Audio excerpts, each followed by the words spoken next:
kehidupan ditikam fitnah, dipermainkan cinta, dilanda rindu kedamaian, dikejar mimpi, dan hingga sampai ia lupa diri sendiri.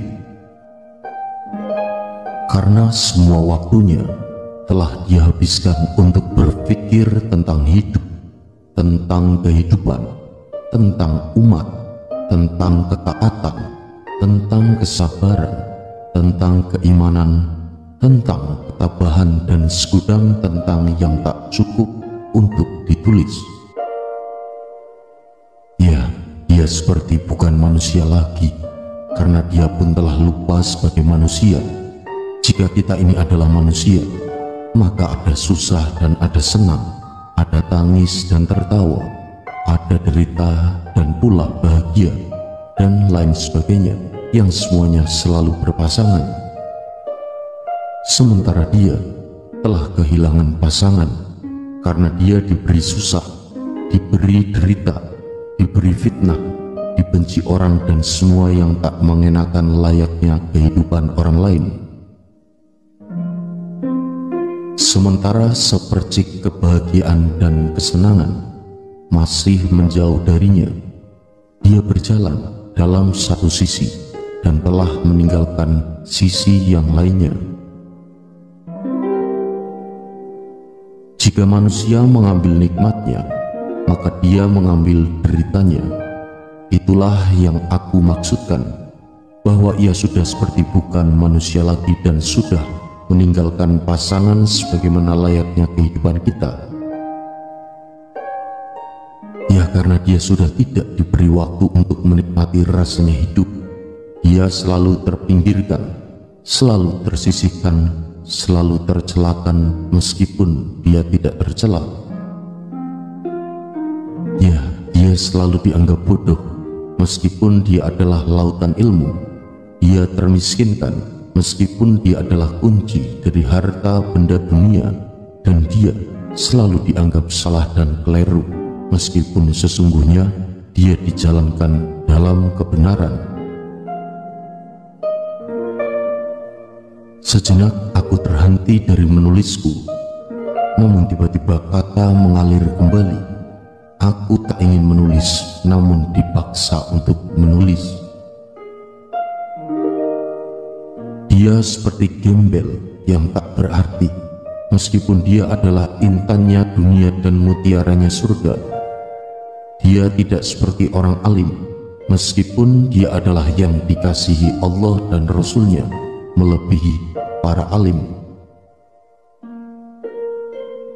Setiap hari kita bercengkrama dengan keluarga, teman, sahabat, dan kawan serta dunia, sementara dia bercengkrama dengan alam, dengan langit, dengan perintah, dengan kegaiban, dengan Tuhan, dan dengan para kekasih Tuhan. Itu pun kita tetap memandangnya sebagai gembel yang tak bermakna. Setiap hari kita menerima pujian dari kawan dan sahabat, namun dia menerima cacian dari umat. Kita disayang oleh dunia, sementara dia dibenci oleh kehidupan.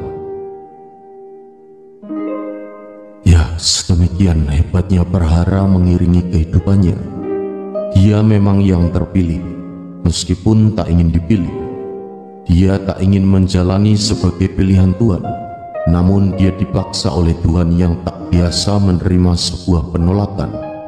Dia selalu mencoba untuk lari dan meninggalkan ketetapan, namun Tuhan tak memberi dia jalan untuk menghindar.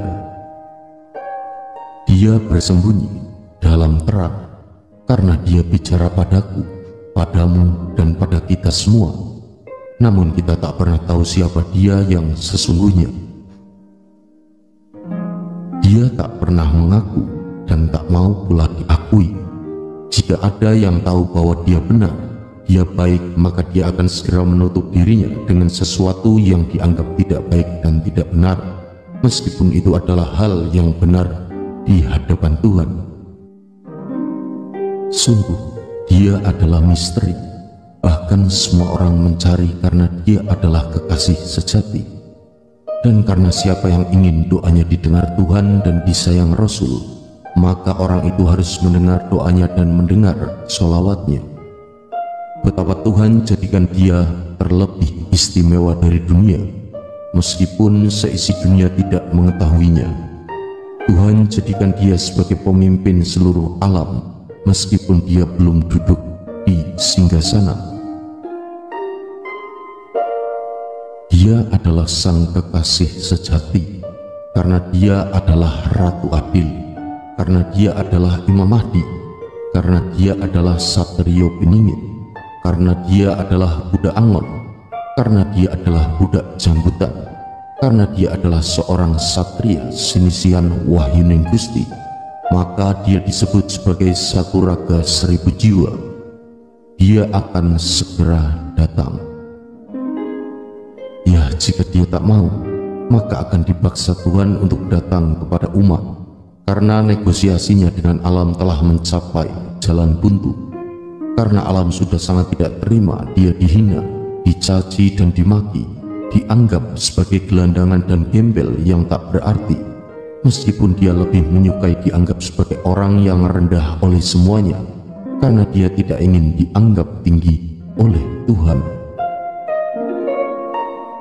Dia akan segera datang, karena angkara murka semakin menggila, dunia semakin rapuh karena manusia telah kehilangan jiwa kemanusiaannya.